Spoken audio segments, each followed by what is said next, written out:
ஆண்டவருடைய நிறைவான கிருபையும் ஆசையும் நம்மோடு இருந்து நம்மை நடத்துகிறது.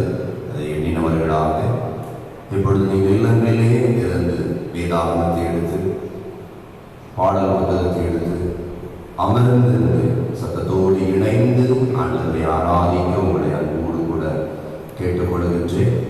ஜெபம் செய்வோம். செவி கொடுத்தல் உத்தமம். ஆட்டுக்கடாக்கள் நினைத்தை பார்க்கலாம் செவி கொடுத்தலே உத்தமம். தகன பலிகளை பார்க்கலாம் கீழ்ப்பிடிதல் நீர் எங்களிடத்தில் எதிர்பார்க்கிற ஒன்று. ஆகினால் நாங்கள் உங்களுடைய வார்த்தையை கீழ்ப்படிந்து உங்கள் ஏற்புகளால் நடப்பதற்கு வைத்தார். இவ்வட்டுமாய் எங்களுக்கு கொடுத்த ஜீவன் சுகங்கள் யாவுக்காக உங்கள் ஸ்தோத்திரம். மாதத்துடைய ஞாயிற்றுக்கிழமைக்காக உங்கள் நன்மை செலுத்துகிறோம். உங்களுடைய அளவு இழந்த கிருபையில் இறக்கவும் எங்களோடு என்னை பாதுகாத்து வழிநடத்தி வந்தமைக்காக உமக்கு நாங்கள் கோடான கொடி ஸ்தோத்திரத்தையும் கோடான கொடி நன்றி நாங்கள் செலுத்துகிறோம். எந்த நெருக்கங்கள், எந்த உபத்திரவங்கள், எந்த விதமான வாதைகள் இருந்தாலும் அணுகாத எங்களை பாதுகாத்து வருகிறேன் உமக்கு ஸ்தோத்திரம். தொடர்ந்து உடைய கிருபையும் அருளும். இந்த காணொலி காட்சி வழியாய் இந்த சத்தத்தை கேட்கிற ஒவ்வொருவரையும் நீர் ஆண்டவர் ஆராதனை அருளையும் ஆசையும் தரும் வழிநடத்தி அருள வேண்டும் என்று மீட்பரும் இரட்சகருமாகிய இயேசு கிறிஸ்து மூலம் வேண்டிக் கொள்கிறோம். நல்ல பிதாவே. ஆண்டவரின் நாம மகிமைக்கு ஏதுவாக நாங்கள் எல்லாரும் இணைந்து 200 கீதங்கள் 6வது பாடல் போற்றி ஆண்டவரே சிருஷ்டிகர்த்தாவா வல்லோரே என்கிற பாடல். கீதங்களும் கீர்த்தனைகளும் 6வது பாடல்.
ஜெபம் பண்ண கடவோம்.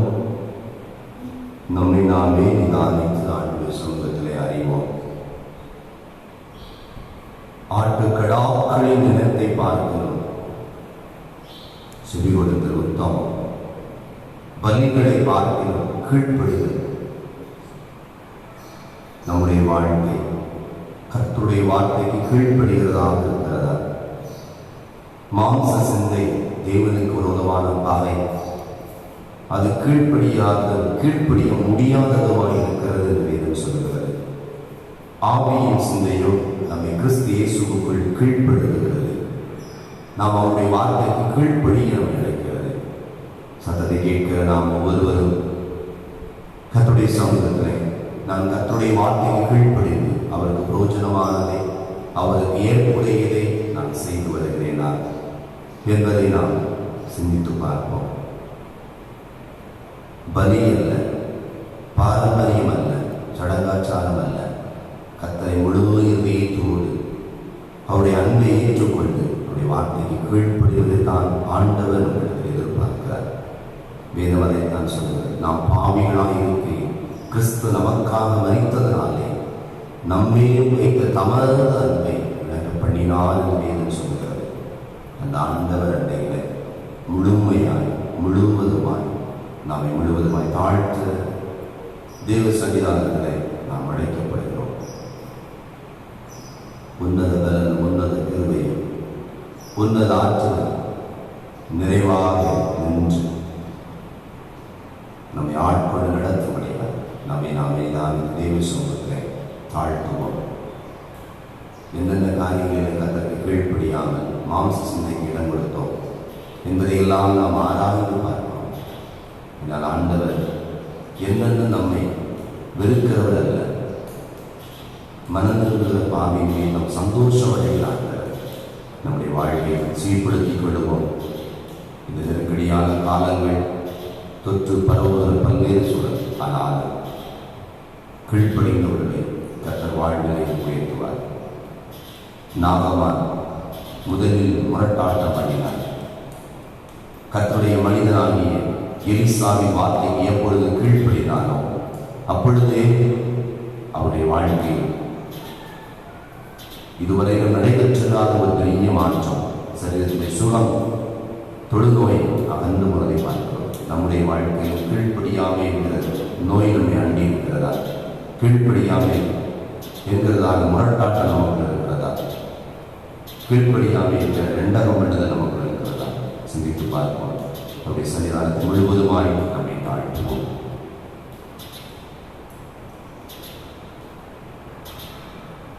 பரமண்டலங்களில் இருக்கிற எங்கள் பிதாவே, உடைய நாமம் பரிசுத்தப்படுவதாக, உடைய ராஜ்யம் வருவதாக, உடைய சித்தம் இடத்திலே செய்யப்படுவது போல பூமியிலேயே செய்யப்படுவதாக. அன்றுள்ள அப்பத்தை எங்களுக்கு இதுதான். எங்களுக்கு விரோதமாய் குற்றம் செய்வதற்கு நாங்கள் மன்னிக்கிறது போல எங்கள் குற்றங்களை எங்களுக்கு மன்னி, எங்களை சோதனைக்குள் பிரவேசிக்க பண்ணாமல் தீமையில் ரட்சித்துக்கொள். ராஜ்யமும் வல்லமையும் மகிமை எந்தெந்தைக்கும் உடையவில்லை. ஆண்டவரே, எங்கள் உதவிகளை திறந்தள்ளும். தேவனே, ரட்சிக்க விரைவாய் வாரும். பிதாவுக்கும் குமாரனுக்கும்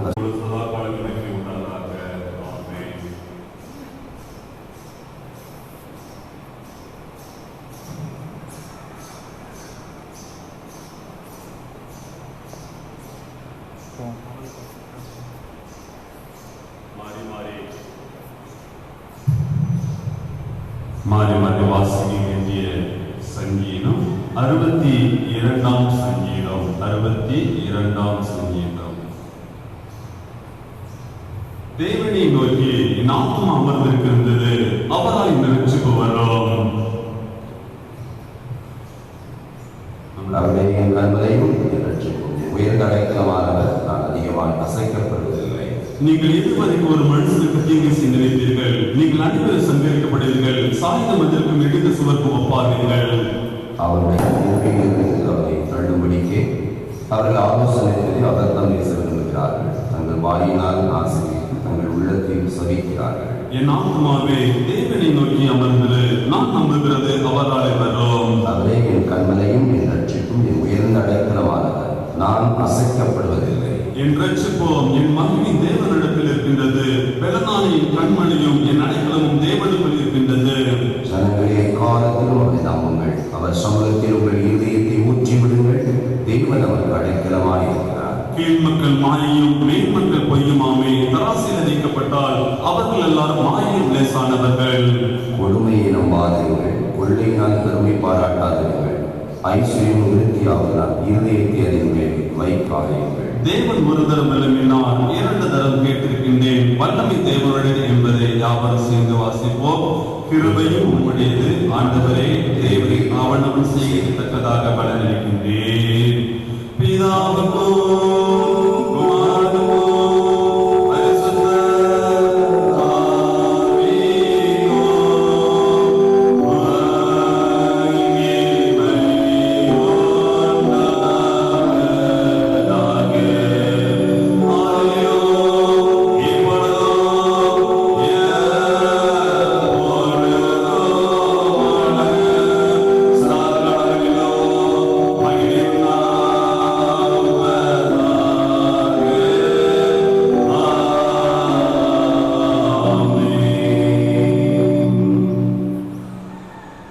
நாம் நம்முடைய விசுவாசத்தை அறிக்கை செய்வோம். வானத்தையும் பூமியையும் படைத்த சர்வலோகிதாவாகிய விசுவாசிக்கிறேன். ஒருவரே குமாரனாகிய ஆண்டவரை விசுவாசிக்கிறேன். அவர் பரிசுத்தாவியினாலே பதினாறின் காலத்தில் பாடப்பட்டு சிறுகாரியத்தில் மறைத்து அடக்கப்பட்டு பாதாளத்தில் அடைகிறார். 3ஆம் நாள் மறைத்தோற்று வெளியினார். குழந்தைக்கு ஏறிய சர்வலோகிதாவாகிய அவர்களது உயிரோரை மறைத்தோரை நாய்ந்திருக்க வருவார். பரிசுத்தாய் விசுவாசிக்கிறேன். பொதுவாக இருக்கிற பரிசுத்த சபை, பரிசுத்தவான் ஐக்கியமும் பாவ மன்னிப்பும் சரி உயிர்களும் விசுவாசிக்கிறேன். ஆமென். அன்பு வார்த்தைக்கு ஆயத்தமாக 310வது பாடல். 310வது பாடல். ஆவியே அருளவே சுவாமி எனக்கு ஆணையை கொடுத்த வானத்தின் அரசே என்ற பாடல்.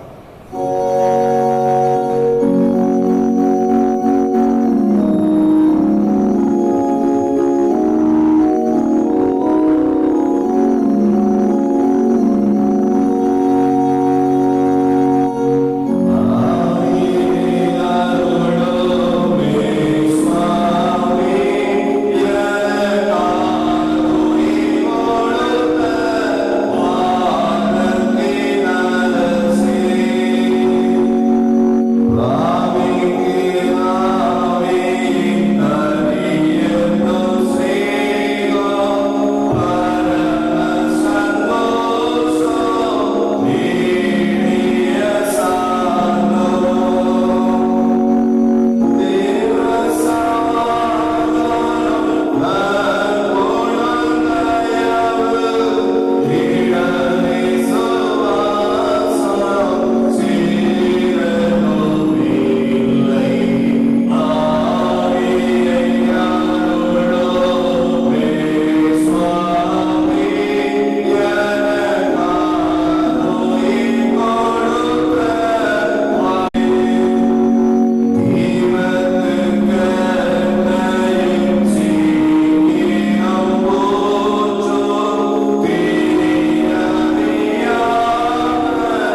வாசிக்கும்படியாக கொடுக்கப்பட்ட திருமறை பகுதி 1 சாமுவேலின் புஸ்தகம் 15ஆம் அதிகாரம் வசனம் 12 தொடங்கி 22 முடிய. 1 சாமுவேலின் புஸ்தகம் 15ஆம் அதிகாரம் வசனம் 12 தொடங்கி 22 முடிய. மறுநாள் அதிகாலமே சாமுவேல் சவுலை சந்திக்க போனான். அப்பொழுது சவுல் கர்மேலுக்கு வந்து தனக்கு ஒரு தேசஸ்தம்பம் நாட்டி பின்பு பல இடங்களில் சென்று கில்காலுக்கு போனான் என்று சாமுவேலுக்கு அறிவிக்கப்பட்டது. சாமுவேல் சவுலின் இடத்தில் போனான்.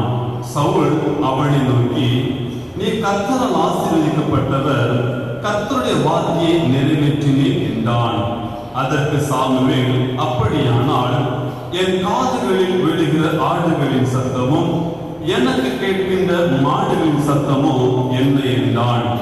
அதற்கு சாமுவேல், அப்படியானால் என் காதுகளில் விழுகிற ஆடுகளின் சத்தமும் எனக்கு கேட்கிற மாடு சத்தமும் என்ன என்றான். அதற்கு சவுல், அமலேக்கியர்களிடத்திலிருந்து அவைகளை கொண்டு வந்தார்கள். ஜனங்கள் ஆடு மாடு நடமாடுகளை உம்முடைய தேவனாகிய கர்த்தருக்கு பலியிடும்படிக்கு தப்பு வைத்தார்கள், மற்றவைகளை முற்றிலும் அழித்து போட்டோம் என்றான். அப்பொழுது சாமுவேல் அந்த பேச்சை விடும், கர்த்தர் இந்த ராத்திரியிலே எனக்கு சொன்னதை உமக்கு அறிவிக்கின்றேன் என்று சவுலுடைய சொன்னான். அவன் சொல்லும் என்றான். அப்பொழுது சாமுவேல், நீர் உம்முடைய பார்வைக்கு சிறியவராய் இருந்த போது அல்லவோ இஸ்ரவேல் கோத்திரங்களுக்கு தலைவரானேன். கர்த்தர் உம்மை இஸ்ரவேலின் ராஜாவாக அபிஷேகம் பண்ணிவிட்டாரே. இப்போது கர்த்தர், நீ போய் அமலேக்கியராகிய அந்த பாவிகளை சங்கரித்து அவர்களை நிர்மூலமாக்கி மட்டும் அவர்களோடு யுத்தம் பண்ணி என்று சொல்லி உம்மை அந்த வழியாக அனுப்பினார். இப்படி இருக்க நீ கர்த்தருடைய சொல்லை கேளாமல் கொள்ளையின் மேல் பறந்து கர்த்தருடைய பார்வைக்கு பொல்லாப்பானதை செய்தது என்ன என்றான். சாமுவேல் சவுலை நோக்கி, நான் கர்த்தருடைய சொல்லை கேட்டு கர்த்தர் என்னை அனுப்பின வழியை போய் அமலேக்கின் ராஜாவாகிய ஆகாமை கொண்டு வந்து அமலேக்கியரை சங்காரம் பண்ணினேன். ஜனங்களோ உம்முடைய தேவனாகிய கர்த்தருக்கு கில்காலிலே பலியிடுவதற்காக கொள்ளையிலே சாபத்தீடாலும் ஆடு மாடுகளிலே பிரதான மாடுகளை பிடித்துக் கொண்டு வந்தார்கள் என்றான்.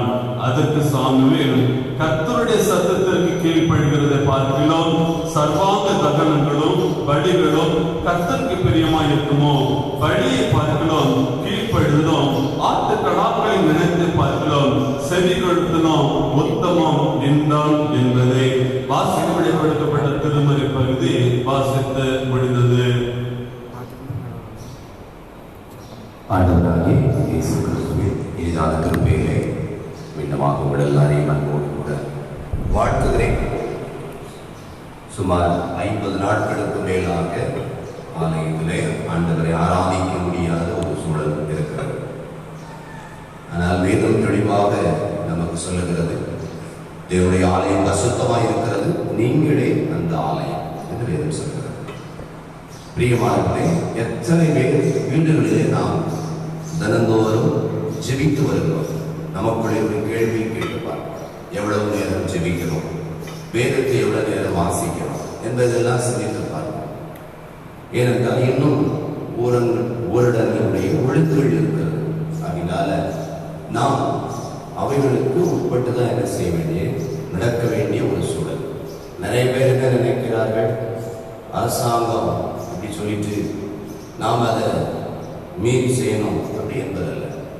ஆண்டவர் இயேசு கிறிஸ்துவை தொழுது கொள்வதற்கு நமக்கு எந்த தடையும் இல்லை. இயேசுதான் ஆண்டவர் என்று சொல்லுவதற்கு, இயேசுதான் மீட்பர் என்று சொல்லுவதற்கு, அவருடைய பாதத்திலே நாம் அமர்ந்திருந்து அவரை தொழுது கொள்வதற்கான எந்த தடையும் இல்லை. நம்முடைய மனதிலே நாம் முதலாவது வைத்துக் கொள்ள வேண்டும். அரசு ஒரு கொள்கையான முடிவோ இல்ல மக்கள் நலன் சார்ந்த முடிவோ எடுக்கும் என்றால் அதற்கு நாம் obey the order, கீழ்ப்படிய வேண்டியது மிக மிக அவசியம். அதை நாம் மனதிலே வைத்துக் கொள்ள அழைக்கப்படுகிறோம். ஆகினால குடும்பங்களாக நீங்கள் ஜெபிக்க வேண்டும் என்று விரும்புவீர்கள் என்றால் நீங்கள் இல்லங்களில் இருந்து கொண்டு குடும்பமாக நீங்கள் ஜெபியுங்கள். அது அதுதான் இப்போ நமக்கு ஏற்புடையதாக இருக்கும்.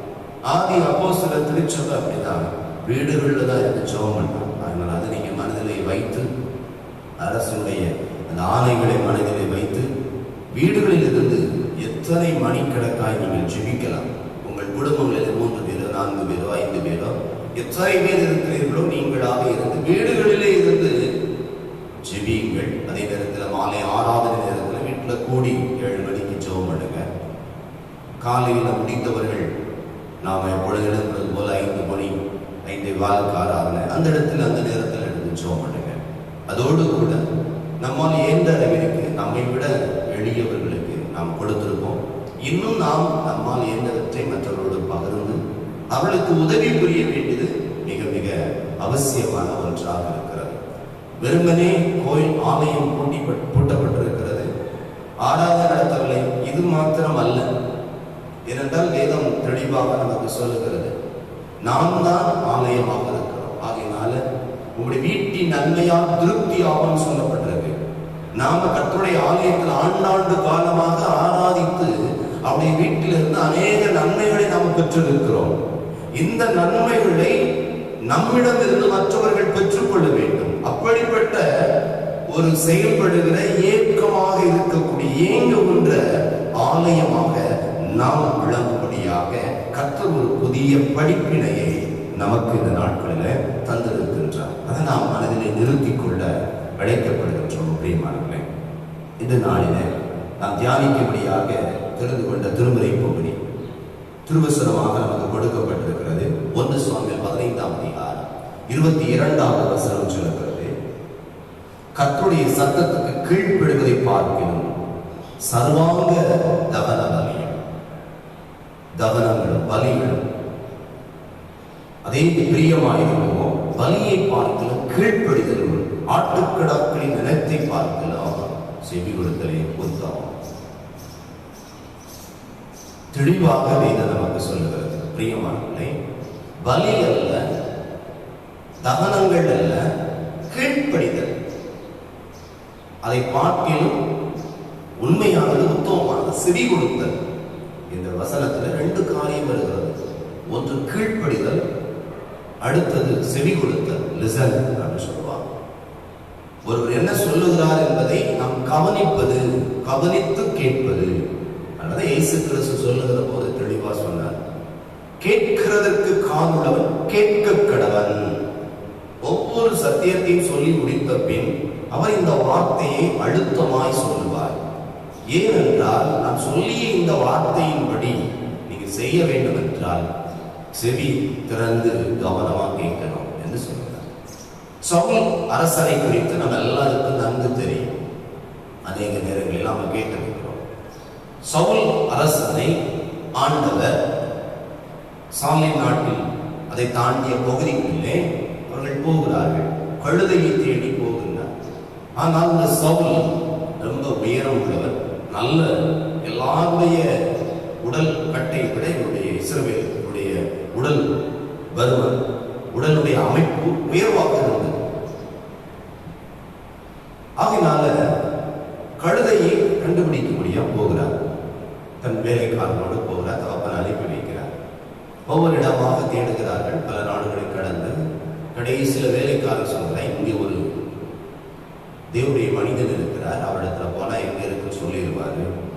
உடனே ஏதேனும் கொடுக்க வேண்டும் என்று சொன்னால் வேலைக்காரர் சொல்வதை எடுத்துக்கொண்டு அங்கே போகின்றார். சாமுவேலை பார்க்கிறார். கர்த்தர் ஏற்கனவே சாமுவேலிடம் சொல்லியிருக்கிறார்.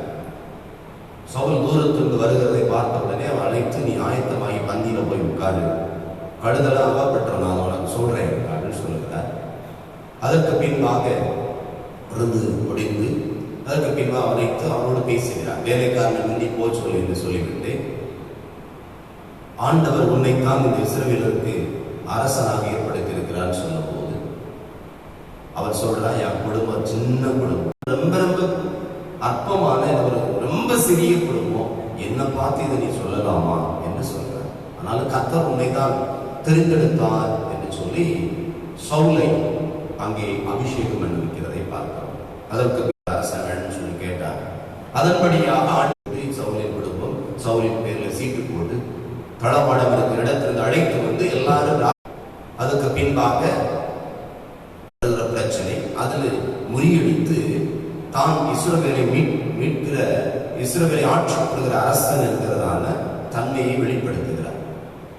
ஆனால் சவுலுடைய வாழ்க்கையில ஆரம்பத்திலிருந்தே தளர்வு கஷ்டம் வருகிறதை பார்க்கிறோம். 12வது அதிகாரத்தில் நம்ம படிச்சு பார்த்தோம்னா அங்க தெளிவா சொல்லப்பட்டிருக்கிறது. சாமுவேல் தீர்க்கதரிசி சொல்கிறார், நீங்கள் ஒரு அரசன் வேண்டும் சொன்னீங்க, உங்களுக்கு அரசன் வந்துட்டாரு. நீங்களும் அந்த அரசனும் கர்த்தருடைய வார்த்தைக்கு நீங்க செவி கொடுக்கணும். வேற எந்தவித காரியத்துக்கும் நீங்க விலகி போயிடக்கூடாது. அப்பொழுது நீங்களும் உங்க ஜனங்களுக்கு விரோதமா கர்த்தர் இருப்பாரு. எப்படி இஸ்ரவேல் ஜனங்கள் நம்முடைய முற்பிதாக்கள் வனாந்திரத்திலிருந்து வரும்போது கர்த்தருடைய சத்தத்துக்கு செவி கொடுக்காம போனாங்களோ அவங்க மேல வந்த அந்த பயங்கரங்கள் உங்க மேல வந்துடும் என்று சொன்ன உடனே ஜனங்கள் எல்லாரும் ஒரு பாவத்தோட ஏதோ ஒரு பாவத்தை கூட்டிக் கொண்டோம் நாங்கள் செய்வோம்னு சொல்லுகிறார்கள். அதற்கு பின்பாக சாமுவேல் தன் இல்லத்துக்கு போய் தொடர்ந்து மக்களுக்காக நாங்கள் ஜெபம் பண்ணுவேன் என்று சொல்லுகிறார். தொடர்ந்து நம்ம 14ஆம் அதிகாரத்தில் பெலிஸ்தியரை முறியடிக்கும்படியாக சவுல் அரசன் ரெடி ஆகிறார். மக்களை எல்லாம் கூட்டி சேர்க்கிறார். அப்படி கூட்டி சேர்க்கிற போது அவர்கள் பலி செலுத்தி கர்த்தரை மகிமைப்படுத்தி அவரை முன்னிறுத்தி போக வேண்டும் என்று சொல்லி ஏற்பாடு செய்கிறார்கள். சாமுவேல் வருவதற்கு கொஞ்சம் தாமதமாகிவிட்டது. உடனடியாக சவுல் ஒரு காரியம் செய்து விடுகிறார். சவுல் அரசன் ஒரு காரியம் செய்து விடுகிறார். அவரே பலிபீடத்தை செப்பனிட்டு அங்கே பலி செலுத்தி விடுகிறார். அப்பொழுது சாமுவேல் வந்து போயிருக்கிறார் என்று சொன்ன உடனே மீண்டுமாக அவரை சந்தித்து என்ன நலமா என்று சொல்லி ஒருவர் விசாரித்துக் கொள்கிறார்கள். அப்பொழுதுதான் ஜனங்கள் எல்லாம் என்னை விட்டு சிதறி போயிருவாங்க போல, அதனால நான் என்ன பண்ணிட்டேன், பலி செலுத்திட்டேன், எல்லாரும் என்ன விருதம் என் மேல வித்தியாசமா இருக்கிறாங்க, அதனால நான் என்ன செஞ்சேன், பலி. அப்பொழுதுதான் சாமுவேல் சொல்லுகிறார், நீ புத்தீனமாய் செய்தி. அப்பொழுதே அவருடைய ராஜபாரத்தை சொல்றாரு, வேற ஒருத்தனை ஆண்டவர் தேடி கொண்டிருக்கிறார் என்று சொல்லிவிடுகிறார். முதல் முறை தொடர்ந்து பெலிஸ்தியர் அவர் முறியடிக்கின்றார். அதற்கு பின்பாக நாம் வாசித்த 1 சாமுவேல் 15ஆம் அதிகாரம் வருகிறது. இதில் ஆண்டவர் சாமுவேலின் வழியாக சவுல் அரசனிடத்திலே சொல்லுகிறார். என்ன காரியம் சொல்லுகிறார்? நீ அமிலேக்கை அழித்து விடு. எப்படி? முற்றிலும் சங்காரம் அடையும் சொல்றார். ஒன்று கூட இருக்கக்கூடாது. எந்த விதத்திலும் எதுவாயினும் எடுத்துக்கொள்ளவும் கூடாது. எல்லாமே அழிக்கப்பட்டு விட வேண்டும். சங்காரம் என்று சொல்லப்பட்டிருக்கு. நாம் ஒரு குப்பை மேல் இருக்கிறது, இல்லை ஒரு பொருள் இருக்கிறதுனால் தீயிட்டு விட்டால் அத்தனையும் அழிந்து விடும். அதுல எதுவும் சாம்பல் தான் இருக்கும், ஒன்றுக்கு உதவாது. அதே போல் முழுவதுமாய் அழித்து விடு என்று ஆண்டவர் பேசுகிறார். ஏன் அந்த காரியத்தை அவர் சொன்னார் அப்படின்னு பார்த்தா வேதத்திலே தெளிவாக சொல்லப்பட்டிருக்கிறது. ஏனென்றால் இஸ்ரவேல் ஜனங்கள் எகிப்திலிருந்து விடுதலை ஆகி வந்து கொண்டிருக்கிறார்கள். யாத்ராம புத்தகத்துல நான் படிச்சு பார்த்தோம்னா அங்கே சொல்லப்படுது. 17ஆம் அதிகாரம் 14ஆம் வசனத்தில் சொல்லப்பட்டிருக்கிறது. அமிலேக்கியர் இஸ்ரவேலை வழிமறிக்கிறார்கள். அங்கே மோசே வேண்டுதல் செய்கிறார். ஆரோனும் ஓரும் கைகளை ஏந்துகிறார்கள். யோசுவா யுத்தம் பண்ணுகிறார். யுத்தத்திலே அமிலேக்கை முற்றிலும் முறியடித்து விடுகின்றார்கள். அதற்கு பின்பாக ஆண்டவர் மோசையை பார்த்து சொல்கிறார், நீ புஸ்தகத்துல எழுதி வை. இதை நினைப்பூட்டுதலாக அமிலேக்கியர் நம்மை தடுத்தார்கள் என்பதை, நீ என் ஜனத்தை தடுத்தார்கள் என்பதை நினைப்பூட்டு என்று சொல்லி எழுதி வைக்கிறார். அதே தான் வேதத்தில் படிச்சு பார்த்தா 1 சாமுவேல் 15ஆம் அதிகாரம் 15ஆம் அதிகாரம் 2வது சொல்கிறார், சேனைகளின் கர்த்தர் சொல்லுகிறது என்னவென்றால், இஸ்ரவேலர் எகிப்திலிருந்து வந்தபோது அமிலேக்கு அவளுக்கு வழிமறித்த செய்கையை மனதிலே வைத்திருக்கிறேன். ஆண்டவர் தெளிவாக சொல்கிறார். பல 100 ஆண்டுகளுக்கு பின்பாக நடந்தால் கூட கர்த்தர் என் ஜனம் நடந்து போகிற போது, கடந்து வருகிற போது வழிமறித்த இந்த அமிலே இனி இருக்கவே கூடாது, இந்த பூமியில் இருக்கவே கூடாது என்பதை மனதின் விருப்பமாக சொல்கிறார். ஏனென்றால் வேதம் நமக்கு தெளிவாக கற்றுக் கொடுக்கிறது. என் பிதாவின் சித்தத்தின்படி செய்கிறவனே அல்லாமல், சித்தம்னா ஆண்டவருடைய மனதின் விருப்பம் எதுவோ அதன்படி செய்கிறவனே தான் ஆண்டவர் பிரியம் கொள்கிறார், ராஜ்யத்தில் சேர்த்துக் கொள்கிறார். அப்படிப்பட்ட மனதின் விருப்பத்தை தான் செய்யும்படியாக சவுல் ராஜாவுக்கு சொல்லியிருக்கிறார். எவ்வளவு பெரிதான ஒரு பாக்கியம், யோசித்து பாருங்கள். அதன்படியாக அவன் போகிறான். அதே போல் அமிலேக்கை முற்றிலும் முறியடித்து விடுகிறான். முறியடித்து விட்டு அங்கு இருக்கிற ஆடு மாடுகளிலே முதன்மையானது, இரண்டாம் தரமானது, பிரதானமானதை எல்லாம் எடுத்து வைத்து விடுகிறான். மற்றெல்லாம் அழிச்சு, எது ஆகாதோ அதெல்லாம் அழித்து விட்டான். இப்பொழுது சாமுவேலை ஆண்டவர் அனுப்புகிறார். சாமுவேல் சவுல் அரசனிடத்தில் வந்து, முடிச்சாச்சா? ஆமா, நாங்கள் முற்றிலும் முறியடிச்சிட்டோம், எல்லாம் அழிச்சிட்டோம் அப்படின்னு சொல்றாரு. உடனே சாமுவேல் சொல்றார், என் காதுல ஆடுகளின் மாடுகளின் சத்தம் கேட்க என்ன சத்தம் அப்படின்னு கேட்கிறார். அப்படிதான் சொல்லுகிறார், மக்கள் அதை பலியிடும்படியாக கர்த்தருக்கு பிரதானமாக கொண்டு வந்துட்டாங்க அப்படின்னு சொல்றார். உடனே சாமுவேல் சொல்றார், பேச்சை விடும், இந்த பேச்சை விடும் என்று சொல்லிவிட்டுதான் இந்த வசனத்தை வார்த்தையை சொல்லுகிறதை பார்க்கிறோம். கர்த்தருடைய சத்தத்துக்கு கீழ்ப்படிவதை பார்க்கிறோம். சர்வாங்க தகனங்களும் பலிகளும் கர்த்தருக்கு பிரியமாய் இருக்குமோ? பலியை பார்க்கலும் கீழ்ப்படிதலும், ஆட்டுக்கடாக்கும் நினைத்தை பார்க்கலும் செவி கொடுத்தலே உத்தமம். பிரியமானவர்களே, ஏன் இந்த சவுல் அரசனை பாரி செய்தார்? அதே 15ஆம் அதிகாரம் 9வது வசனத்துல படிச்சு பார்த்தோம்னா, அவனுக்கு மனது எல்லாம் அழித்துக் கொள்வதற்கு மனதில் நல்ல மாடுகளா இருக்கு, நல்ல ஆடுகளா இருக்கு, கொழுமையானதா இருக்கு, நல்ல சிறப்பானதா இருக்கு, இதை போய் அழிக்கணும் அப்படின்னு நினைக்கிறான். 19ஆம் வசனத்துல கொள்ளையின் மேல் பறந்து சொல்றான். அவனுடைய எண்ணம் இயக்கம் எல்லாம் கர்த்தருடைய மன விருப்பம் எது என்பதை நிறைவேற்றுவதையும் அவர் சொன்ன வார்த்தைகளுக்கு செவி கொடுப்பதையும் விட்டுவிட்டு தன்னுடைய மனதின் விருப்பம், தான் எதன் மேல் மனது வைத்திருந்தானோ அதற்கு அவன் செவி கொடுக்கிறான். ஜனங்கள் என்னை கேட்டுக்கொண்டார்கள், அதனால நான் இதை எடுத்து வைத்து விட்டேன், அழிக்காமல் விட்டு விட்டேன் என்று அங்கே சொல்லுகிறதை பார்க்கிறோம். பிரியமானவர்களே, வேதம் நமக்கு சொல்லுகிறது. ரோமர் 8ஆம் அதிகாரம் 7வது வசனத்திலே சொல்லப்பட்டிருக்கிறது, மாம்ச சிந்தை தேவனுக்கு விரோதமான பகை, அது தேவனுக்கு கீழ்ப்படிய முடியாததாக இருக்கிறது என்று வேதம் சொல்லுகிறது. பிரியமானவர்களே, ஏனென்றால் ஆண்டவர் சொல்லுகிற போது லூக்கா 12:24 பிற்பகுதிகளை சொல்லுகிறார். அழகா சொல்லப்பட்டிருக்கு, உங்கள் பொக்கிஷம் எங்கே இருக்கிறதோ அங்குதான் உங்க இருதயமும் இருக்கும் என்று சொல்லுகிறார். இவனுடைய எண்ணமும் இருதயம் எல்லாம் எங்கிருந்தது என்றால், அமிலேக்கினுடைய பிரதானமான ஆடுகள் மேலும் முதன்மையானது மேலதான் இவனுடைய மனமும் எண்ணமும் இருந்ததை தவிர, அதன் மேலதான் இவன் ஆசை கொண்டிருந்தானே தவிர கர்த்தருடைய வார்த்தையை மறந்து போனான். இன்றைக்கும் அநேகருடைய வாழ்க்கையில நீங்க யோசித்து பார்ப்பீர்கள் என்றால், கர்த்தருடைய ஆலயத்திற்கு வாருங்க, கர்த்தரை சேவியுங்க, கர்த்தருடைய வார்த்தைக்கு செவி கொடுத்து அதன்படி நடவுங்க, நீதியான செய்கைகளை செய்யுங்க, பொல்லாப்பானதை விட்டு விடுங்க என்று சொன்னாலும் அதை கேட்பதே இல்லை. காரணம் என்றால் மாம்சம் விரும்புகிறது சொல்லுகிறார்கள். மாம்சம் எதை விரும்புகிறது? கண்களின் இச்சைகளை தூண்டி விடுகிறது. மாம்சம் தன்னுடைய ஆசைகளை நிவர்த்தி செய்வதற்கான அநேக காரியங்கள். இன்னைக்கு சிலர் பணம், பொருள், ஆஸ்தி, அந்தஸ்து, இப்படி ஒரு வழியிலே போய்கொண்டிருக்கின்றார்கள். ஆகையினால்தான் கர்த்தருடைய வார்த்தை அவங்களுக்கு முக்கியமா தெரியல. ஆண்டவர் இயேசு கிறிஸ்துவினுடைய வார்த்தை முக்கியமாய் தெரியவில்லை. அநேக நேரங்களில் நாம் அப்படி போய்விடுகின்றோம். பிரியமானவர்களே, ஏனென்றால் லூக்கா 8ஆம் அதிகாரம் 14ஆம் வசனம் சொல்கிறது, முள்ளுள்ள இடங்களில் விழுந்தவர்கள், முள்ளுள்ள இடங்களில் விதைக்கப்பட்டவர்கள் வளருவாங்க.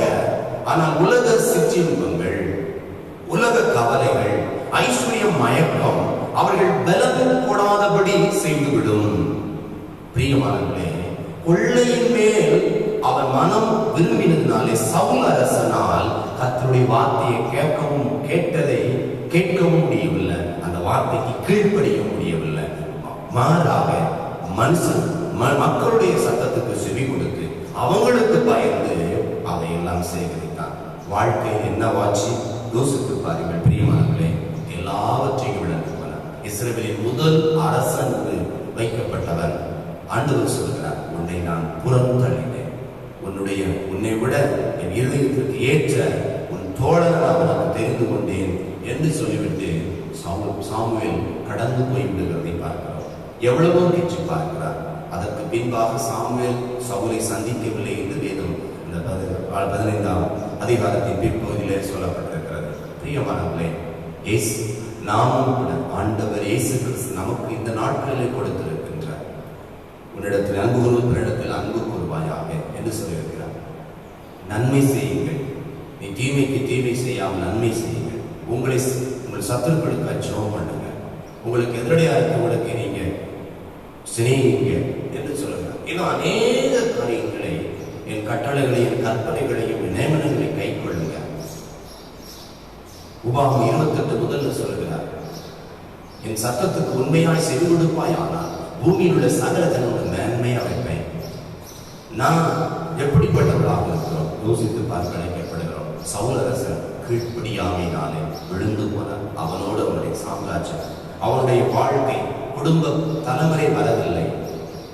பிரியமானவர்களே, நாம் அற்ப சந்தோஷத்திற்காக, அற்பமான உலக பொருளுக்காக கர்த்தருடைய வார்த்தைக்கு செவி கொடுக்காமல் இந்த சவுல் அரசன் இழந்து போனதை போல தேவ ராஜ்யத்தின் அந்த மேன்மையை இழந்து விடாதபடி நாம் இருந்து ஜாக்கிரதையோடு கூட அவருடைய வார்த்தை கவனமாய் கேட்கவும் அதற்கு கவனமாய் கீழ்ப்படியவும் நாம் இருப்போம் என்றால் கர்த்தர் நம்முடைய வாழ்வை மேன்மைப்படுத்துவார். அப்படிப்பட்டதான பேரருளை பெற்றுக்கொள்ள இன்றையிலிருந்து நாம் ஒரு தீர்மானம் எடுப்போம். உலகத்திற்கு அல்லாண்டவர், மாம்சத்திற்கு அல்லாண்டவர், உமக்கே நான் கீழ்ப்படிவேன், வார்த்தையே நான் கவனிப்பேன் என்று சொல்லி அவருடைய சமூகத்திலே நாம் அர்ப்பணிக்க அழைக்கப்படுகிறோம். இரண்டாவது படிச்சீங்கன்னா சொல்லப்படுது, அப்போஸ்தலர் 26ஆம் அதிகாரம் 19ஆம் வசனம் சொல்கிறது, அந்த பரம தரிசனத்திற்கு நான் இப்படி கீழ்ப்படியாமல் இருப்பேன் என்று சொல்கிறார். இங்கே சவுலாக இருந்த பவுல் உடைய வாழ்க்கையிலே நிகழ்வு பவுலை குறித்து நமக்கு நன்கு தெரியும்.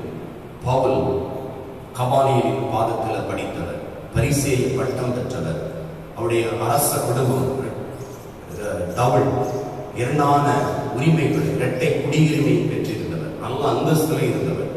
ஆனால் அவருக்குள் இருந்த ஆர்வமும் அவருக்குள் இருந்த வேகமும் வைராக்கியமும் என்னவென்றால் கிறிஸ்தவர்களை அழித்து விட வேண்டும், கிறிஸ்துவை குறித்து பேசுவதை அழித்து விட வேண்டும் என்று அவர் சபையை பாழாக்கி கொண்டிருந்தார். வீடுகள் தோறும் ஸ்திரீகளையும் பிள்ளைகளையும் இழுத்து கொண்டு வந்து அவர்களை துன்புறுத்தினார்.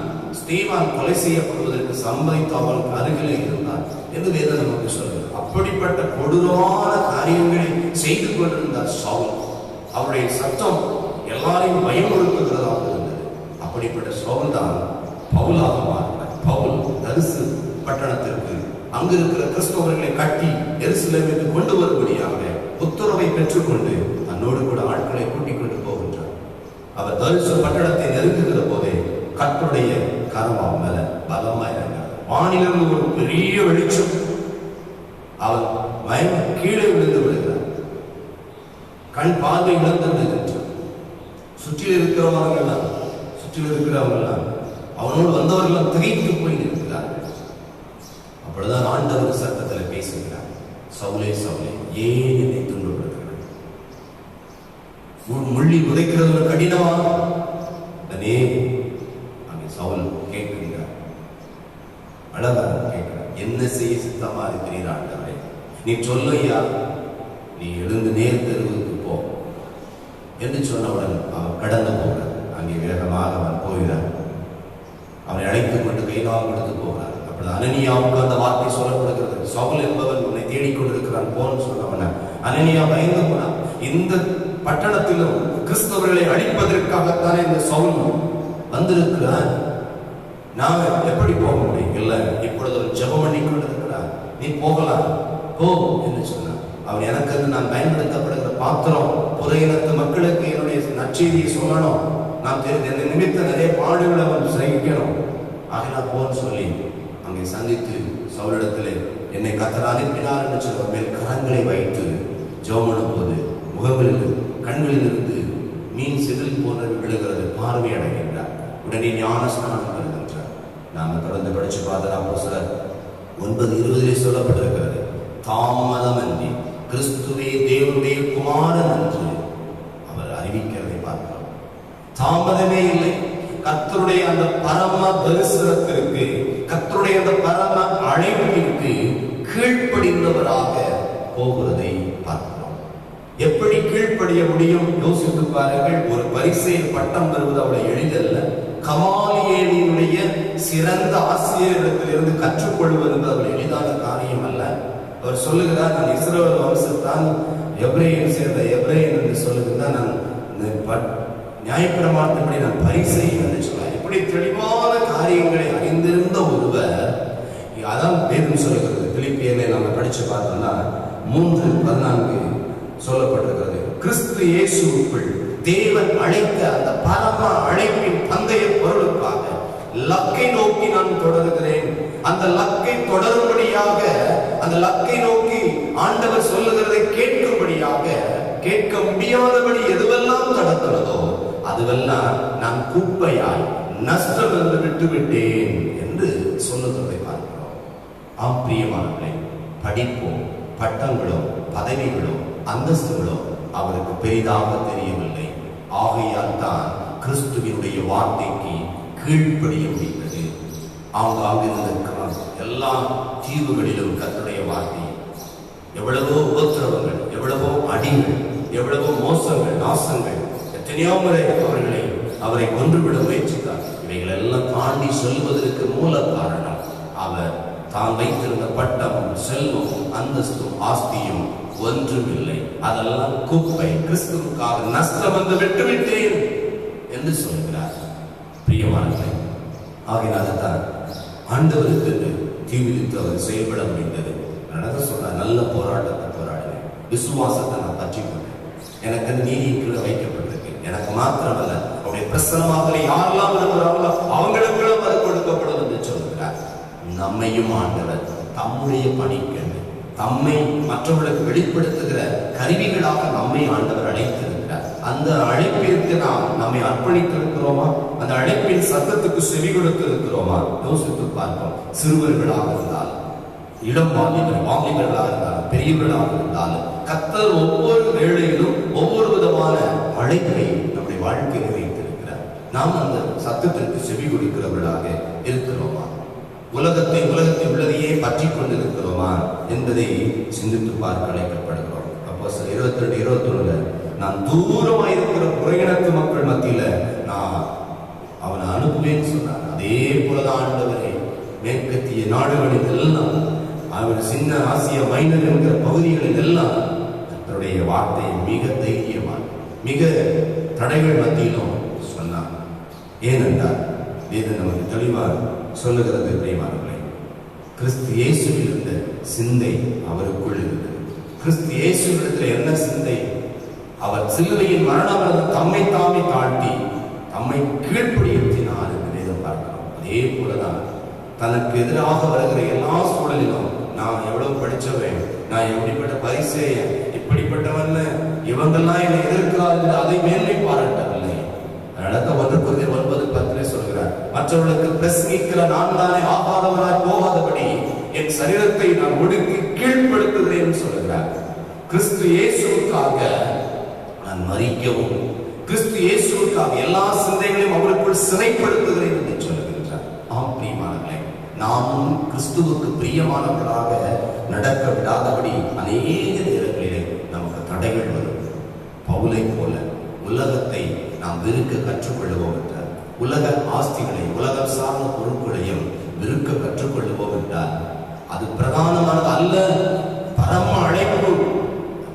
கொலோசியர் 3 சொல்கிறார், கிறிஸ்து வீற்றிருக்கிற மேலான நாடுகள் பூமியில் உள்ளவைகள் அல்ல, மேலான நாடுகள் என்று சொல்கின்றார். பிரியமானவர்களே, இன்றைக்கு நம்முடைய வாழ்க்கையிலும் நாம் பிரதானமாக எண்ணுகிற காரியங்கள் எது என்பதை நாம் சிந்தித்து பார்க்க அழைக்கப்படுகிறோம். பிரியமானவர்களே, நம்மை ஆண்டு சொல்வதில்லை, நாம் தாழ்த்த அழைக்கப்படுகிறோம். வேதம் நமக்கு சொல்லுகிறது, 2 Corinthians 10:5 சொல்லுகிறார், எந்த எண்ணத்தையும் கிறிஸ்து இயேசுவுக்கு நான் கீழ்ப்படுத்துகிறேன் சொல்கிறார்.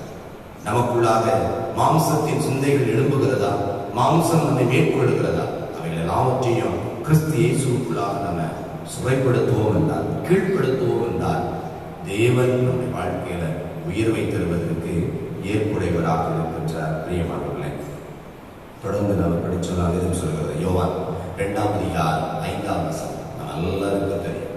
நம்ம எல்லாருக்கும் தெரியும். கானாவூர் கல்யாணத்தில் நடைபெற்ற ஒரு நிகழ்வு. அங்கே திராட்சை ரசம் குறைந்து போய்விடுகிறது.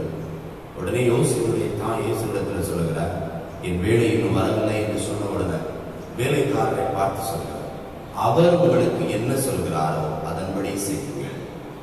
பிரியமானவர்களே, தெளிவா சொல்லுங்க. என்ன அர்த்தம்? அவர் சொல்லுவதெல்லாம் செய்யுங்கள். இயேசு கிறிஸ்து என்ன சொல்லுகிறாரோ அதெல்லாம் செய்யும். 2 சாட்சிகள் வேதத்தில் பார்த்தோம். கீழ்ப்படிந்த சவுல் ராஜபாரத்தையும் இழந்து போனார். கீழ்ப்படிந்த பவுல் உன்னத ராஜ்யத்தின் மேன்மையை பெற்றுக்கொண்டார். இன்றைக்கு நீங்களும் நானும் ஆண்டவர் என்ன சொல்லுகிறாரோ அவர் சொல்லுவதையெல்லாம் செய்வதற்கு தயாராக இருக்கிறோமா? அநேக வாக்குத்தத்தங்களை எழுதி போடுகின்றோம். நான் உன்னை உன் பெயரை பெருமைப்படுத்துவேன், நீ ஆசீர்வாதமா இருப்பார். ஆபிரகாமுக்கு சொன்ன அநேக வாக்குத்தத்தங்களை எல்லாம், திருமுறையிலே சொல்லப்பட்ட அநேக வாக்குத்தத்தங்களை எல்லாம் நாம எழுதி கொள்ளுகிறோமே, அது எப்படி நம்முடையதாகவும் யோசித்து பாருங்கள். எப்பொழுதுமே சுய நீதியை சார்ந்தோம்னா ஆண்டவருக்கு கீழ்ப்படிய மாட்டோம், ஆண்டவருடைய வார்த்தையை கவனிக்க மாட்டோம், ஆண்டவருடைய வார்த்தைக்கு செவி கொடுக்கவே மாட்டோம். ஆண்டவருக்கு எதிரடையான காரியங்களை தான் செய்வோம், நம்முடைய வாழ்க்கையில செய்வோம். ஏனென்றால் இன்றைக்கு நிறைய பேர் சுய லாபத்திற்காக கர்த்தருடைய வார்த்தையை கேட்பதும் அது கீழ்ப்படியும் நினைக்கிறார். அந்த கீழ்ப்படிதல் ஆண்டவர் எதிர்பார்க்கவில்லை. உள்ளான மனதில் இருக்கு. அந்த வேலைக்காரன் இயேசுவிடத்துல எதுவுமே கேட்கல. என்னையா நீ சொல்றியது, தண்ணிய போறதுங்கிறது, ரசத்தை கொண்டு வரோம் ஆசீர்வதின்னு சொல்லலாம், எதுவுமே சொல்லல. நாம் ஆபிரகாமுக்குள் உள்ள ஆசீர்வாதம் தான் நமக்கு வேணும்னு நம்ம சொல்றோம். ஆனா எபிரேயர் 11:8 படிச்சு பாத்தீங்கன்னா, ஆண்டவர் நான் காண்பிக்கும் தேசத்துக்கு போ அப்படின்னு சொன்ன உடனே கீழ்ப்படிந்து அதை ஏற்றுக்கொண்டு போனார்னு கொடுங்க. ஆகையால் தான் அவர் ஆசீர்வாதத்தை பெற்றுக்கொண்டார். நாம ஆசீர்வாதமா வாழணும் நினைக்கிறோம், ஆனா கர்த்தருடைய வார்த்தைக்கு கீழ்ப்படிவதற்கு மனம் விரும்பாமல் இருக்கிறதை பார்க்கிறோம். ஏன் அவ்வாறாக இருப்பதற்கான காரணங்கள் என்ன? மாம்ச சிந்தை நம்மை நிரப்பி இருக்கிறது. ஏன்னா மாம்ச சிந்தை தேவனுக்கு விரோதமான வகை. உலகத்தில் உள்ளதிலும் அன்பு கூறாதிருங்கள். நீங்கள் கிறிஸ்துவின் மேல அன்பு கூறுவீர்கள், அவருடைய கட்டளைகளுக்கு நீங்கள் கீழ்ப்படிவீர்கள், கட்டளைகளை கை கொள்வீர்கள் என்று சொல்லுகிறார். ஆண்டவர் இயேசு கிறிஸ்து நன்மை செய்கிறவராகத்தான் சுற்றித் இருந்தார் பார்க்கிறோம். ஆண்டவர் இயேசு கிறிஸ்து என்னுடைய சுமை லகுவானதுதான் என்று சொல்லுகிறார். என்னிடத்தில் வருகிறவனை நான் புறம்பே தள்ளுகிறது இல்லை என்றுதான் ஆண்டவர் சொல்லுகிறார். அப்படிப்பட்ட ஆண்டவர் இயேசு கிறிஸ்துவின் இடத்திலே அவருடைய வார்த்தைக்கு செவி கொடுப்பதற்கு நம்ம எவ்வளவு தூரம் தயாராக இருக்கின்றோம்? ஆண்டவர் வார்த்தையை கேட்டு அதன்படி நடக்கிறவன், அதன்படி செய்கிறவன் கண்மலையின் மேல் கட்டப்பட்ட வீட்டுக்கு ஒப்பாக இருக்கிறான். இப்படிப்பட்ட இப்பொழுது இருக்கிறதான வைரஸுடைய தொற்று அதிகமாக இருக்கிற இந்த காலகட்டங்கள், உலகம் எங்கிலும் முடங்கி போயிருக்கிற இந்த காலகட்டங்களிலும் நாம் மனம் தளராமலும், எந்த சூழலில் நாம் நடுங்கி போய்விடாமலும், அஞ்சி பயந்து போய்விடாமலும் திடமாய் நிற்பதற்கு காரணம் கர்த்தருடைய வார்த்தையை நாம் கேட்டு அதன்படி செய்ய நம்மை அர்ப்பணிக்கும் போது, கர்த்தருடைய வார்த்தைக்கு கீழ்ப்படியும் போது பிரியமானவர்களே, அது நம்முடைய வாழ்க்கையில மறந்துவிடக்கூடாது. எபிரேயர் 4 சொல்லப்பட்டிருக்கிறது, இஸ்ரவேல் ஜனங்கள் வனாந்தரத்துல அவருடைய சத்தத்தை கேட்டோம், அவங்க கீழ்ப்படியல. இந்தருடைய சத்தத்தை கேட்பீர்கள் என்றால் வனாந்தரத்தில் கோபமுற்றது போலவும் சோதனை நடந்தது போலவும் உங்கள் இதயத்தை கடினப்படுத்தாதிருங்கள் என்று வேதம் சொல்லுகிறது. பிரியமானவர்களே, ஏனென்றால் பரம ராஜ்யத்துக்குள்ள பிரவேசிக்க வேண்டியிருக்கு. யாரெல்லாம் பரீட்சை பார்த்து கர்த்தருடைய வார்த்தைக்கு செவி கொடுக்காமல் இஸ்ரவேலில் முரட்டாட்டம் பண்ணினார்களோ அவர்கள் எல்லாருமே கானானை காணவில்லை, கானான் தேசத்துக்குள்ள பிரவேசிக்கவில்லை. பிரியமானவர்களே, இன்றைக்கு நாம் எல்லாரும் பயணித்துக் கொண்டிருக்கிற அந்த பரலோக கானானுக்குள் பிரவேசிக்க வேண்டும் என்றால் ஆண்டவர் இயேசு கிறிஸ்து என்னென்ன நம்முடைய வாழ்க்கையிலே சொல்லுகிறாரோ அவைகள் எல்லாம் செய்வோம் என்றால் தான் அந்த உன்னத மேன்மையை நாம் பெற்றுக்கொள்ள முடியும், அந்த உன்னத ஆசீர்வாதத்தை பெற்றுக்கொள்ள முடியும். ஆகையினால் கீழ்ப்படிதல் நம்முடைய வாழ்க்கையில் எப்படி இருக்கிறது? ஆண்டவர் வேதம் சொல்லுகிறது, எபேசியர் 6:1 சொல்லுகிறது, பெற்றோர் பிள்ளைகளே உங்கள் பெற்றோருக்கு கர்த்தருக்குள் கீழ்ப்படியுங்கள். முதலாவது எதிர்பார்க்கிற ஒன்று ஏனென்றால் இயேசு சொன்னார், உன் தகப்பனை உன் தாயை கனம் பண்ணுவாயாக. அந்த கற்பனையை தான் ஆண்டவர் தெளிவா சொன்னார். இன்னைக்கு சிறு பிள்ளைகள், இளம் வாலிபர்கள், வயது பெரியவர்களானாலும் தன் பெற்றோருக்கு கீழ்ப்படிய நாம் அழைக்கப்படுகிறோம். பெற்றோர் சொல்லுகிற காரியங்கள் நன்மையானதாக இருக்கும், கீழ்ப்படிய கற்றுக்கொள்ளணும். ஏனென்றால் நமக்கு கொடுத்திருக்கிற பெற்றோர் ஆண்டவரால் கொடுக்கப்பட்டவர்கள். அந்த பெற்றோருக்கு கீழ்ப்படியும் போது ஆண்டவருக்கு நாம் கீழ்ப்படுகின்றோம். இன்றைக்கு சிறு பிள்ளைகளானாலும் சரிதான், வாலிபர்களானாலும் சரிதான், நம்முடைய தாய் தகப்பன், நம்முடைய பெற்றோர் சொல்லுகிற வார்த்தைக்கு கீழ்ப்படுகிறோமா? அதுதான் கர்த்தருக்கு பிரியமாக இருக்கிறது. அப்பொழுதுதான் நம்முடைய வாழ்க்கையில மேன்மையை நாம் பெற்றுக்கொள்ள முடியும். பிரியமானவர்களே, தொடர்ந்து வேதம் நமக்கு சொல்லுகிறது. ரோமர் 13ஆம் அதிகாரத்துல முதலாம் வசனம் சொல்லுங்க, மேலான எந்த அதிகாரத்திற்கும் கீழ்ப்படிங்கன்னு சொல்றார். ஏன்னா மேலான அதிகாரங்கள் எல்லாம் கிறிஸ்துவிடத்திலிருந்து வருகிறது. அதனால அந்த மேலான அதிகாரத்திற்கு நம்ம கீழ்ப்படியும். இன்னைக்கு அரசாங்கம் ஒரு சட்டத்தை வகுக்கிறது என்றால், ஒரு ஒழுங்கை நமக்கு கொடுக்கிறது என்றால் அதற்கு உட்பட்டு நடக்க வேண்டியது. அவர்கள் செய்கிறது பொல்லாப்பானதோ இப்படிப்பட்டதோ அதை விமர்சிப்பதல்ல, நாம் செவி கொடுக்க வேண்டியது, அதற்கு கீழ்ப்படிய வேண்டியது, உட்பட வேண்டியது மிக அவசியம். வேதம் சொல்கிறது, நியமனத்தை, மேலான அதிகார நியமனத்தை எதிர்த்தோம் என்றால் கர்த்தரை எதிர்க்கிறோம் என்று வேதம் சொல்கிறது. அதனால மேலான அதிகாரங்களுக்கு நாம் கீழ்ப்படிய, அரசு நிர்ணயம் செய்கிற காரியங்களுக்கு நாம் கீழ்ப்படிந்து உட்பட்டு நடக்க அழைக்கப்படுகின்றோம். பிரியமானவர்களே, அடுத்து படிச்சு பார்த்தீங்கன்னா வேதம் சொல்கிறது, எபிரேயர் 13:7, உங்களை நடத்துகிறவர்களுக்கு, உங்கள் ஆத்துமாக்களுக்கு உத்தரவாதம் கொடுக்கிற உங்கள் ஊழியர்களுக்கு, உங்களை நடத்துகிறவர்கள் யாரு? உங்களுடைய ஊழியர்களுக்கு, உங்களை நடத்துகிறவர்களுக்கு நீங்க என்ன செய்யுங்க? கீழ்ப்படிய அழைக்கப்படுகிறோம். இன்றைக்கு இந்த கீழ்ப்படிதல் இல்லாதனாலதான் புது புது சபைகள்லாம் உருவாகும். காரணம் என்ன? சில காரியங்களை கேட்டு செவிமடுத்து தன்னை மாற்றிக் கொள்வதற்கான மனமே இல்லை. இவன் சொல்லுவதை நாம் என்ன கேட்பது, இவர் சொல்லுவதை நாம் என்ன கேட்பது? ஒருபோதும் அப்படி எண்ணாதிருங்கள் பிரியமானவர்களே. ஆண்டவருடைய மனிதனாகிய சாமுவேல் சொன்ன வார்த்தையை கேட்காததனால தான் சவுல் ராஜபாரத்தை இழந்து போனார். இன்றைக்கு 4 பேர் 5 பேர் கூடாதீங்க, தனித்தனியா இடைவெளி ஒரு மீட்டர் 3 அடி விலகிதுங்கன்னு சொல்றாங்க. நாம ஜெபிக்க வேண்டியது அவசியம், அதே நேரத்தில் சில காரியங்களை செய்ய வேண்டியது அவசியம். ஆனால் நாம் நம்மை நடத்துகிறவர்கள் சொல்லுகிற காரியங்களுக்கு கீழ்ப்படிந்து ஆண்டுடைய சமூகத்துல வர முடியாது என்றால், இல்லமே ஆண்டவர் தந்திருக்கிற அவருடைய சமூகம் தான். அங்கு இருந்து குடும்பங்களாக கர்த்தரை நாம் ஆராதிக்கிறோம். அவர் சொன்னார், இவர் சொன்னார் அல்ல, இந்த வேதம் தெளிவா சொல்கிறது. கர்த்தருடைய வார்த்தைக்கு, கர்த்தர் உங்களை நடத்துவர்களுக்கு, உத்தரவாதம் கொடுக்கக்கூடியவர்களுக்கு நீங்க கீழ்ப்படிய அழைக்கப்படுவீர்கள். கர்த்தருடைய ஊழியருக்கு மீறியோ, கர்த்தருடைய ஊழியருடைய வார்த்தைக்கு மீறியோ நாம் போவோம் என்றால் ஆத்மாவிலே உத்தரவாதம் இல்லாத போய்விடுவோம். அதை நம்முடைய வாழ்க்கையில் உணர்ந்து நம்மை நடத்துகிறவர்கள் நம்மை செம்மையாய் நடத்த நம்முடைய வார்த்தைக்கு கீழ்ப்படிய வேதம் நமக்கு கற்றுத்தருகிறது. பிரியமானவர்களே, எபிரேயர் 5:9 சொல்லப்பட்டிருக்கிறது, தமக்கு கீழ்ப்படியவர்களுக்கு நித்திய ரட்சிப்பை ஆண்டவர் அழுவார். ஆம் பிரியமானவர்களே, அவர் என்ன சொன்னார் அதன்படி செய்யுங்க. அவர் சொன்னார், தண்ணீரை கொண்டு போங்க, முதல்ல தண்ணீரை கச்சாடி நடக்குங்க, கொண்டு பந்தீர் சாரி கொண்டு போங்க. அங்கே போய் பார்த்தால் பந்தீர் சாரி போனாலே வேந்து போனார். இது எங்கிருந்து வந்தது? எல்லா இடத்திலும் முதல்ல நல்ல ரசம் கொடுப்பாங்க, பிந்தியதான் ருசி இல்லாம இருக்கும். நீ இப்பவே இவ்வளவு நேரம் வைத்திருந்தே எங்க வைத்திருந்தேன்னு சொன்னார். பிரியமானவர்களே, கர்த்தருக்கு நாம் கீழ்ப்படிவோம் என்றால், ஆண்டவர் இயேசு கிறிஸ்து சொல்லுகிறபடியெல்லாம் செய்வோம் என்றால், நம்முடைய வாழ்வு மற்றவர்கள் வியந்து கும்பிட்டுகிற அளவில், மற்றவர்கள் வியந்து போகிற அளவிற்கு ஆண்டவர் நம்முடைய வாழ்க்கையில மேன்மைப்படுவார், நம்முடைய வாழ்வை மேன்மைப்படுத்துவார். அவரும் நம்முடைய வாழ்வில நம் வாழ்க்கையின் வழியாய் மகிமைப்படுவார். அதைத்தாங்க ஆண்டவர் நம்மிடத்துல எதிர்பார்க்கிறார். நாம் எப்படிப்பட்ட சிந்தனை ஓட்டம் உடையவர்களாக நாம் செயல்பட்டுக் கொண்டிருக்கிறோம் என்பதை சிந்தித்து பார்ப்போம். அவர் சொல்லுகிறதை எல்லாம் நம்ம கேட்கிறோம்.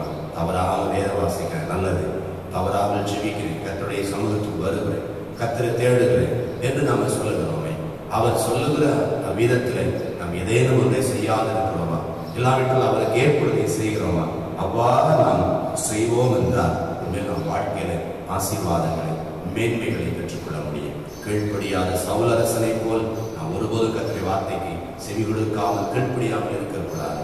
கர்த்தருடைய வார்த்தைக்கு அழைப்பிற்கு கீழ்ப்படிந்த சவுல் வாழ்க்கையின் மேன்மையை அநேகருக்கு கற்றுக் கொடுக்கிற நான் உயர்த்தினான். அதே போல அவர் என்ன சொல்லுகிறார், அவர் சொல்லுகிறதெல்லாம் நீங்க செய்தீங்கன்னா மற்றவர் வியப்புக்கிற விதத்தில் ஆண்டவருடைய வாழ்க்கையை மேன்மேலும் உயர்த்துவார். ஆண்டவருடைய வாழ்விலே அது விட பேரர்களை நிறைவாக தந்து உங்களை தாங்கி நடத்துவாராக.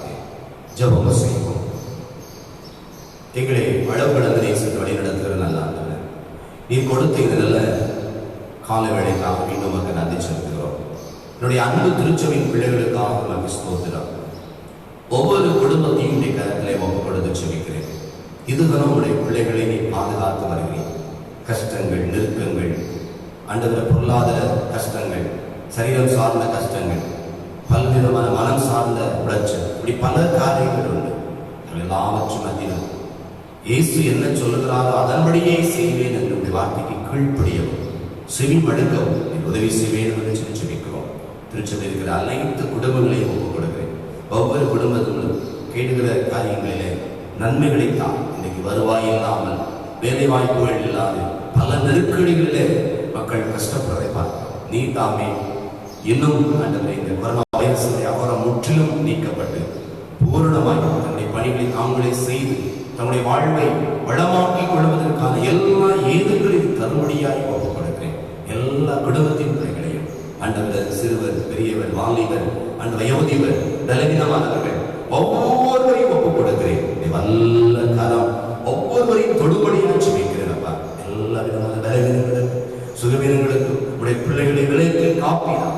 இந்த வேதம் சொல்வது போல பொல்லாப்புக்கு நேரிடாது, வாதிக்கும் கூடாரத்தை அணுகாது, உன் கண்களால் மாத்திரம் அதை பார்ப்பாய், உன்மாருக்கு ஒரு பலனை காண்பாய் என்று சொல்லியிருக்கிறேன்.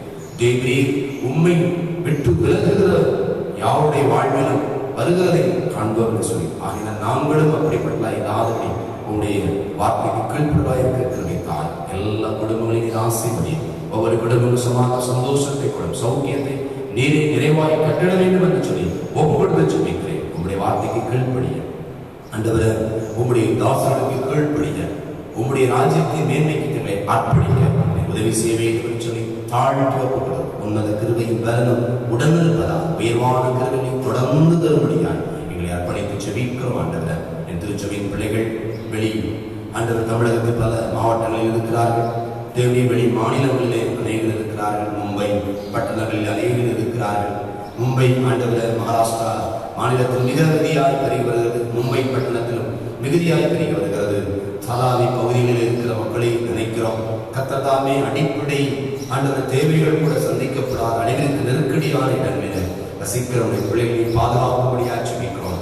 தேவடைய வெளிநாளில் இருக்கிற எல்லா குடும்பங்களையும் தனி நபர்களையும் பாதுகாத்தர வேண்டும் என்று சொல்லி ஒப்பு கொடுத்து ஜெபிக்கிறோம். உன்னதமான கிருபையும் உன்னதமான உயர்வும் உன்னதமான ஆசீர்வாதமும் நிறைவாய் தந்து தாவரித்து நடத்தவே என்று சொல்லி ஜெபிக்கிறோம். எந்த விதத்தினுடைய பொல்லாத அணுகாதபடி விலக்கிட வேண்டும் என்று சொல்லி தாழ்த்தி ஒப்பு கொடுக்கிறோம். ஆண்டவரே, இந்த தமிழகத்துக்காக ஜெபிக்கிறோம். சுமார் 10,000 மேற்பட்டவர்கள் தாக்கப்பட்டிருக்கிறார்கள்.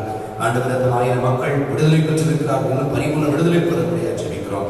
இந்த தேசத்தில் சுமார் 85,00,000 மேற்பட்டவர்கள் ஆண்டவரே, அதிலே ஆண்டவரே 20,000 மேற்பட்டவர்கள் ஆண்டவரே விடுதலை அடைந்திருக்கிறார்கள். நன்றி செலுத்துகின்றோம். சிகிச்சை பெறுகிற எல்லாருக்கும் பரிபூர்ண சுகம் உண்டாகட்டும்.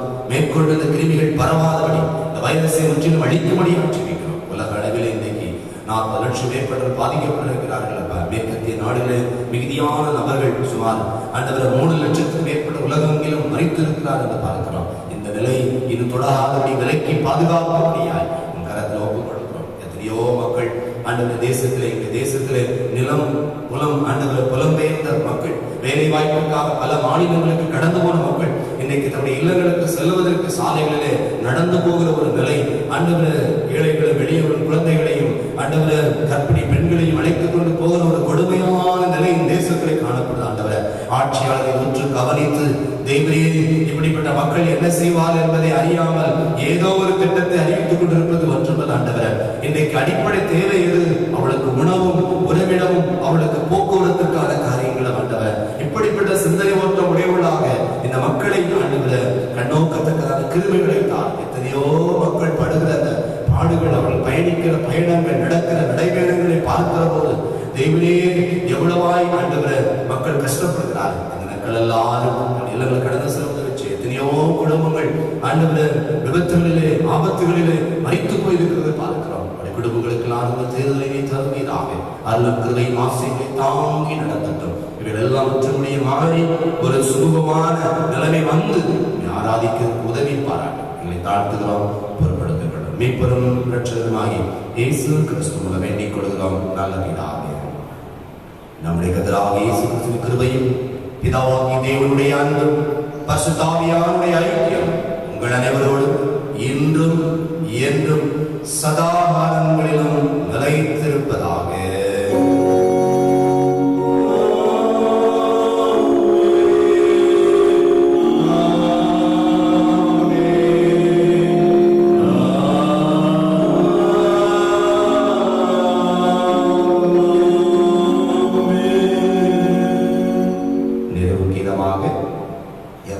கீதங்களிலே 185வது பாடல் நாம் அனைவரும் இணைந்து பாடுவோம். 200 கீதங்கள் 185வது பாடல்.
தெய்வீக சமாதானத்தோடு நாம் இருப்போம்.